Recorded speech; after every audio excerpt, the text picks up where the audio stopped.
Every single story you're about to hear are inspired by true events. They've been researched and confirmed, and they'll make you question what's lurking just outside your door. You'll never look at the shadows the same way again.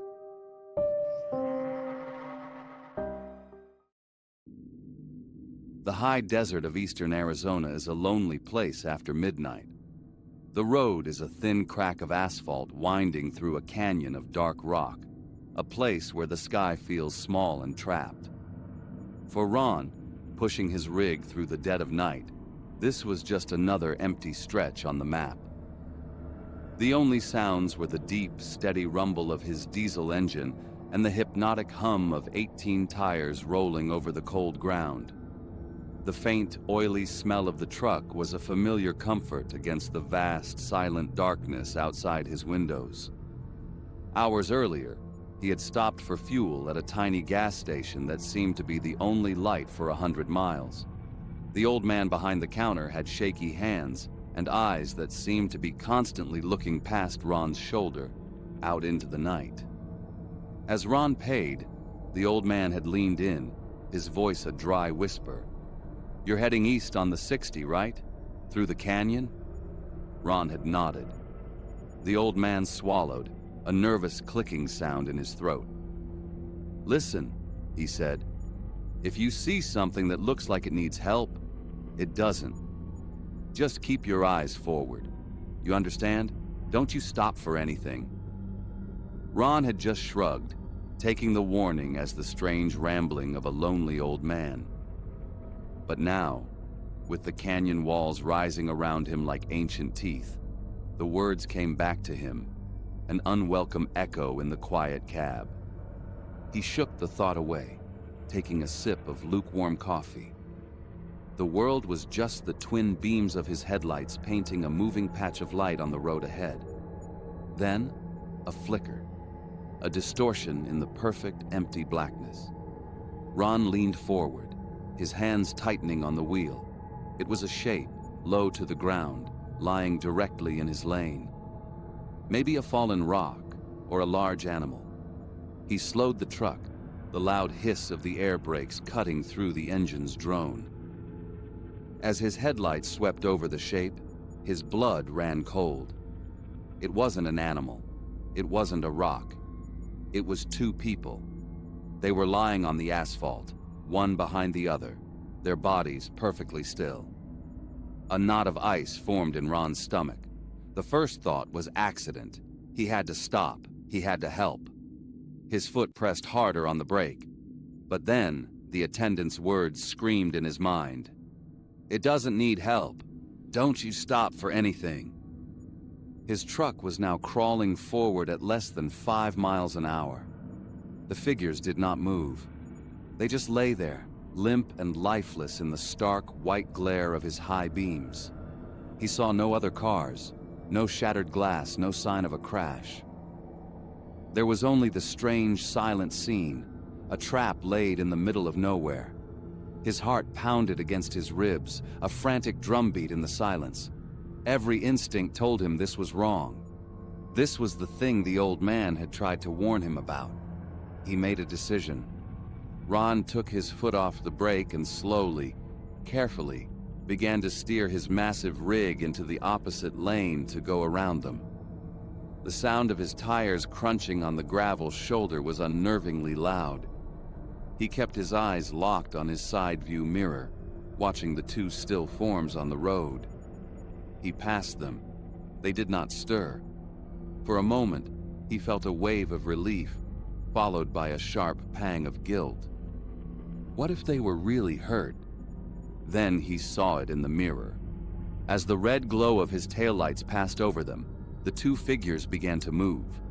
It was not the sudden, panicked movement of a person waking up. It was slow. It was smooth.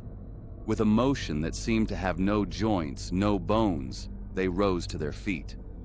They stood in the middle of the empty highway, two perfect silhouettes against the darkness.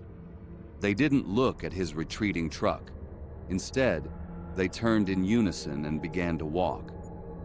They walked not toward the side of the road, but directly toward the sheer, solid rock face of the canyon wall. Ron watched, his mind unable to process what he was seeing, as they walked straight into the stone and simply vanished. He didn't remember the next few miles. His mind was a blank slate of shock and adrenaline. When his hands finally stopped shaking, he fumbled for his phone and dialed 911. A woman's voice answered, calm and professional. Ron's own voice was a ragged whisper as he explained what he saw. He told her about the figures in the road, the way they moved, the way they disappeared. When he was done, there was a long pause on the other end of the line. The only sound was faint static. Finally, the dispatcher spoke, her voice tired, as if she had taken this call 100 times before. "Sir," she said, her tone flat and empty. "Did they make any sound when they moved?"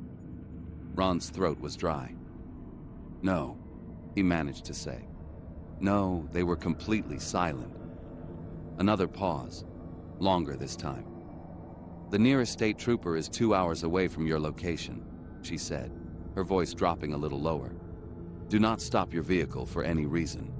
Keep driving until you reach the next town." Before Ron could ask another question, the line went dead with a soft click.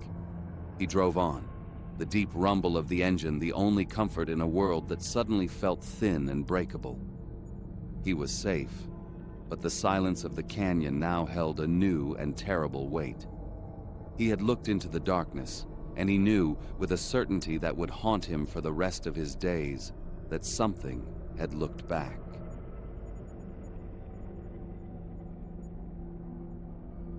The first sign that something was terribly wrong wasn't the car. It was the silence.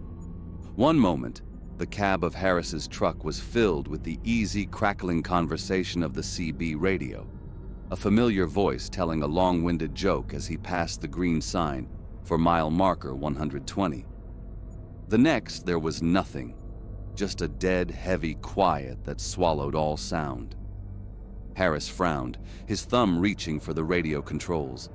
That's when he saw it. Out in the vast, inky blackness of the highway, a shape had appeared.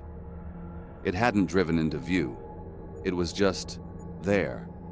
A sedan, impossibly still, with no lights on at all, looking like a hole punched into the fabric of the night. The calm of the early morning was gone, replaced by a single cold thought that pierced the new silence. What is that?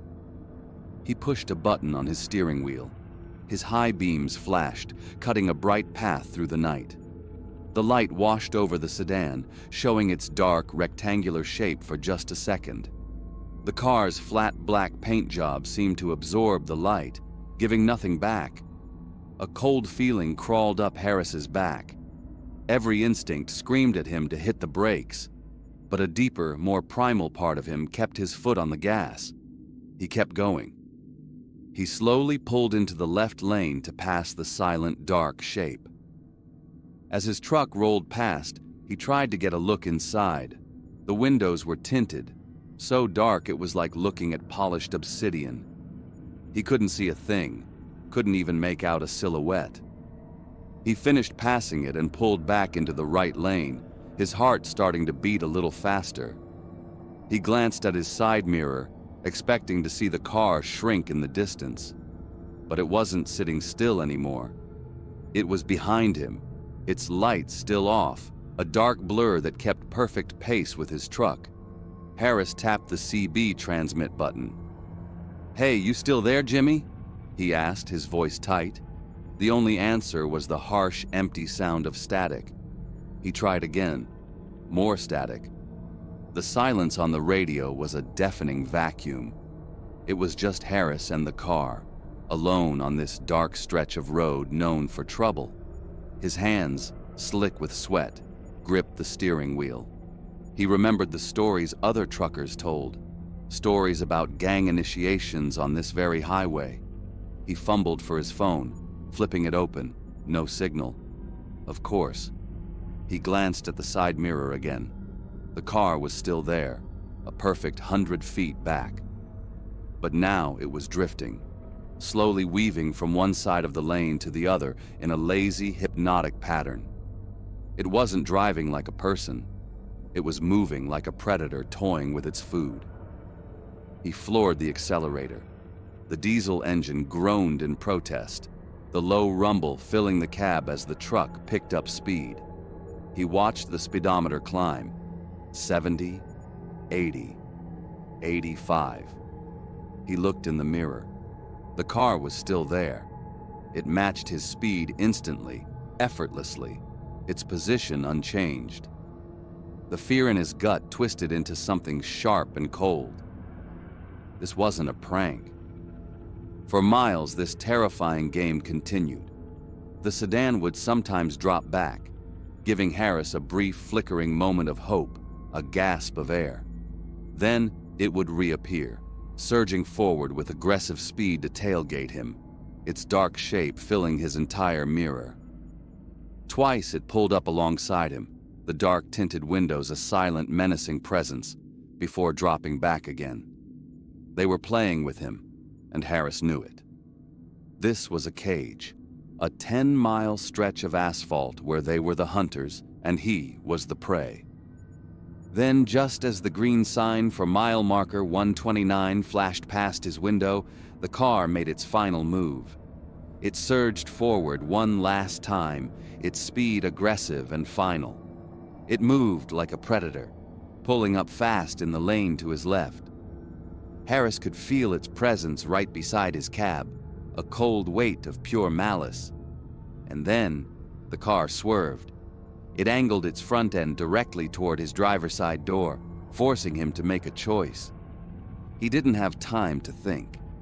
It was a single, violent decision. Harris wrenched the wheel hard to the right. The sound of his tires screaming in protest filled the cab as the massive truck lunged for the shoulder. The entire world tilted. His headlights swept wildly from the road and into the dark, desolate trees. His body slammed against the seatbelt as the back end of his trailer slid out, threatening to pull the whole rig over. He fought the steering wheel, his knuckles white, trying to regain control. For a long, terrifying second, he was sure he was going to flip. But he didn't. The truck straightened out with a final, shuddering jolt. Harris breathed in a ragged gasp he didn't realize he'd been holding. He looked ahead. The sedan was there, about 50 yards down the road, sitting in the middle of the lane. It was completely stopped. He watched, his heart pounding, as its brake lights suddenly flashed on, a shocking burst of crimson in the darkness. They held for 3 long seconds. Then they went out. The car accelerated smoothly, not with the aggressive speed from before, but with a calm finality, and drove away, disappearing into the night. He pulled his truck to a stop on the shoulder, his hands shaking so badly he could barely turn the key to kill the engine. He just sat there, in the sudden silence, staring at the empty road where the car had been. 10 miles. They had hunted him for 10 miles. They ran him off the road. And then, they just left. He never understood why. The only thing Harris knew for sure, sitting in his cold, silent cab 100 miles from anywhere, was that they could have finished it. And for some reason, they didn't.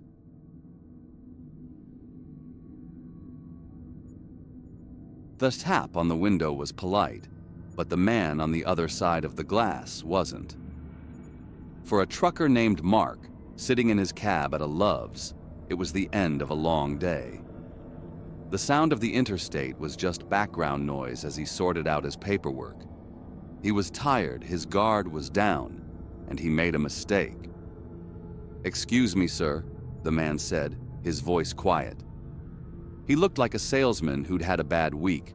Clean shirt wrinkled from travel, hair combed perfectly, but it was his eyes that set Mark on edge. They were wide, icy blue, and they didn't blink. The guy's story was simple. Car broke down, needed a lift to the next town. Every rule in the book said to say no, but exhaustion won. Mark unlocked the door. The man climbed in and brought a strange smell with him. It was a sharp chemical odor, like burnt wires. hidden under a thick layer of cheap cologne that choked the air in the cab. Mark pulled his rig back onto the highway and the cab grew quiet. Too quiet.